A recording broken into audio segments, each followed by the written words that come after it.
RAZA banner for IFL TV in association with MTK Global. With me, got my man Mike Coppinger taking on 12 rounds with IFL TV. Mike, gonna just throw 12 questions at you, and let's see what you gotta say. Question 1: who's your favorite ever UK fighter? That's easy. David Haye, by a mile. David Haye is not just my favorite UK fighter, but one of my favorite fighters, period. I love the trash talk and the bravado. And my favorite David Haye performance by far was when he knocked out Enzo Macronelli. And I think he kept shouting at him to get up. Question 2: your favorite ever international fighter? So outside the UK. Outside the UK. Ooh, that's a tough one. My favorite ever. So, is this someone that's born outside the UK, US and the UK? Yeah, because the first one was UK, so this is outside of the UK. Yeah, but there's like, all right, so does Manny Pacquiao count? Yeah, anyone outside of the UK. Then definitely Manny Pacquiao. Manny Pacquiao, one of my favorites of all time, and a great guy too. I love it. Love interviewing Manny, and I love that he's still going strong at 41 now. Have you got like an iconic Manny Pacquiao moment? I remember my first time watching Manny Pacquiao was on the Mike Tyson Lennox Lewis undercard in 2002, and I was like, wow, who is this little Filipino guy with the No Fear headbands? Back when No Fear was a thing. And then I remember, I think it was a year later that he gave Marco Antonio Barrera an absolute beating. I knew this guy was for real. But my favorite moment, not favorite memory, but my lasting memory of Manny Pacquiao was I was ringside for the Manny Pacquiao Marquez 4th fight when he got knocked cold, and I just will never forget that. It was the best fight I've ever covered ringside. Craziest moment. Thought it was the end of Pacquiao, but luckily it wasn't. All I remember from that fight is Roy Jones' commentary. He's not getting up. He's not getting up. Yeah, that was definitely Roy's best call in a long time ever. In 20-something years of doing calls for HBO. Question 3: best fight you have ever seen live? As live on, you mean ringside, like in person? Best fight, yeah, that's Manny Pacquiao, Juan Manuel Marquez 4. It was a terrific fight. It won BWA Fight of the Year. It had both guys on the canvas. It had a definitive, memorable finish. Marquez finally getting revenge against Pacquiao after I think he got robbed in the 3rd fight. The first 2 fights could have won either way. And I'll just never forget Marquez running around the ring with his fist in the air. He was just so excited. And Marquez is one of my favorites too. So I was happy for him to get that win. Oh, and I want to throw in, I remember I had to duck because beer was flying over my head. The Mexicans were going insane in Vegas. Question 4: 3 fights you would love to see when boxing returns? 3. Are we being realistic here, or is this? Yes. Okay, we'll be realistic. I would like to see Canelo Alvarez against Dimitri Bivol. I think that'd be a great fight. And fascinating matchup. At light heavy? At super middle. Super middle. At super middle, because I don't see Canelo going above 68 for his next fight. And I think it's going to be at 68 for sure. What else? Let's see. I would like to see Sean Porter against Terrence Crawford.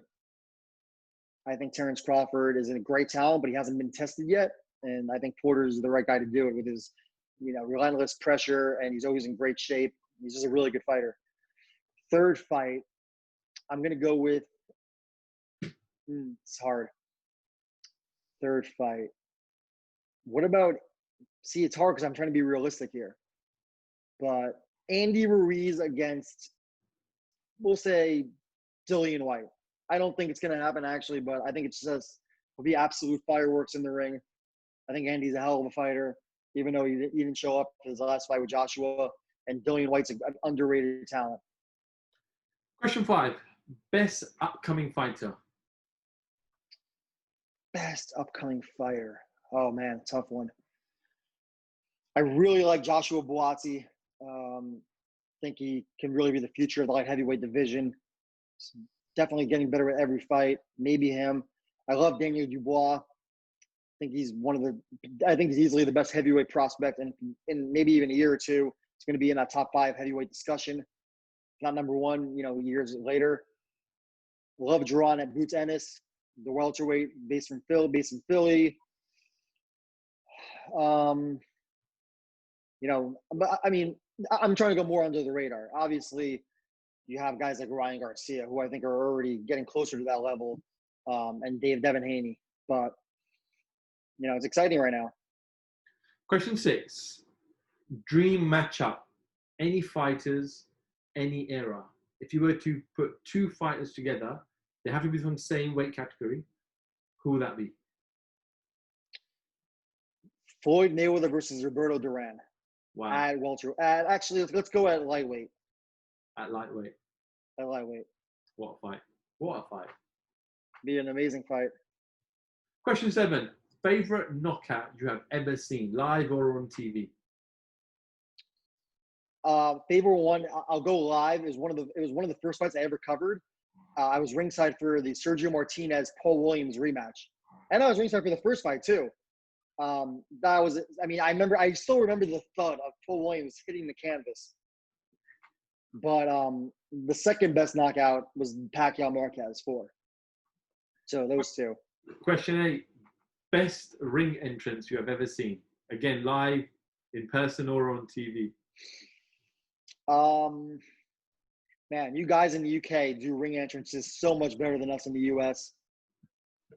Best one I've ever seen, though, live in person was definitely Tyson Fury and the Wilder rematch when he came out on the throne with the crown. That was awesome.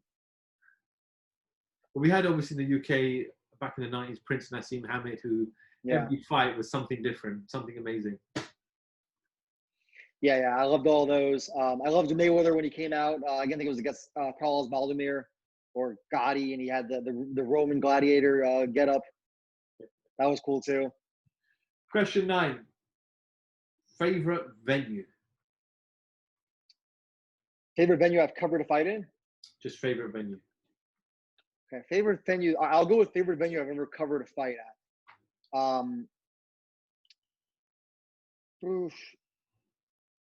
I think Madison Square Garden is the best. You know, all the history feels like hallowed ground when you're there. Although, StubHub Center, I know many different names for it, but what they call the War Grounds here in Los Angeles, outdoor venue, that's actually my favorite because you have, you're outdoors. It's kind of an intimate setting, and it's just been home to so many great fights. I was there for the John Molina Jr. Lucas Matisse fight. I think that won Fight of the Year. And, I wasn't there but Timothy Bradley versus Ruslan Provodnikov. Wow. So, I was there for a bunch of the Superflies.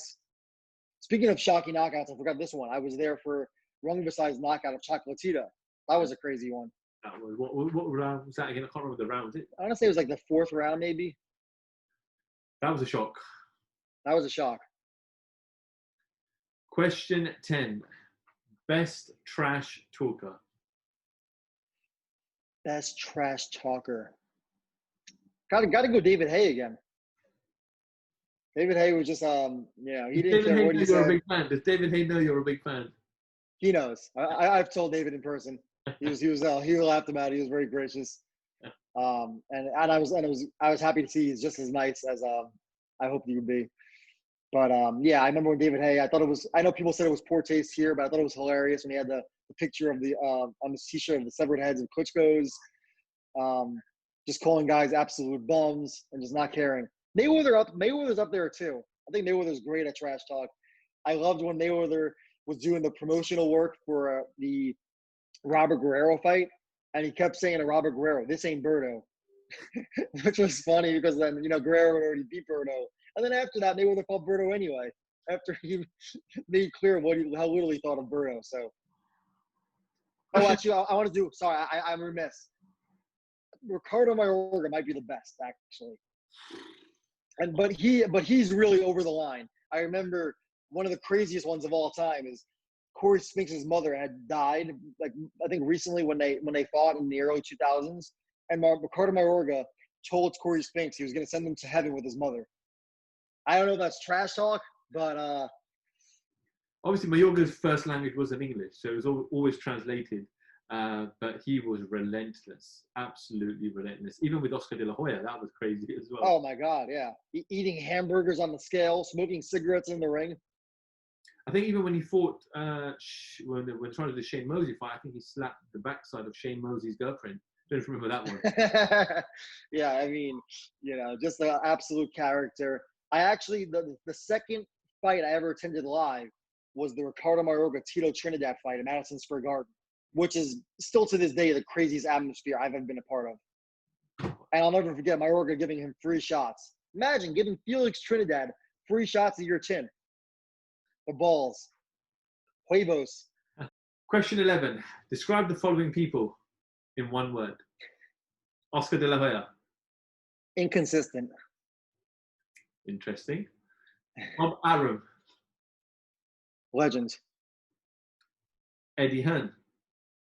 Charismatic. Al Heyman. Mysterious. And final question. Your current 3 top pound-for-pound fighters in order, starting with number 3. Starting number 3. All right. 1 second. I'm just trying to think here. Okay. Starting number 3. I'm going to go number 3, Vasily Lomachenko. Unbelievable talent, first ballot Hall of Famer. Shown that you can fight at any weight. He's one of the few guys. He just does things we've never seen before. Whether it's trying to on guard somebody with these light punches and the way he slides around the ring, he doesn't really have any flaws. If he's going to lose, it's going to be because he's getting older and he's fighting at higher weight classes. Number 2, the monster, Naoya Inoue. Tremendous talent. This guy has unbelievable power. So first round knockouts of Juan Carlos Payano and Jamie McDonald. Just a great talent.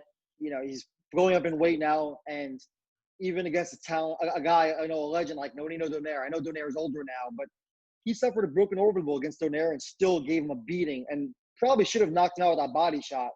I think he was kind of surprised by how much he hurt him because he took him a second to follow him around the ring.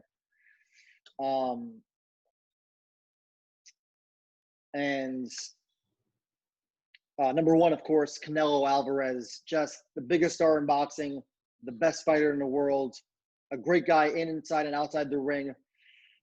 And just like what I really respect about Canelo is I remember when he was fighting the likes of Matthew Hatton, and people were really criticizing him. I mean, he's improved so much with time. He's such a complete fighter now. Great on the defense, can fight off the back foot, can fight going forward like he showed in the rematch with Golovkin. He can fight in a variety of ways. He has a great jab.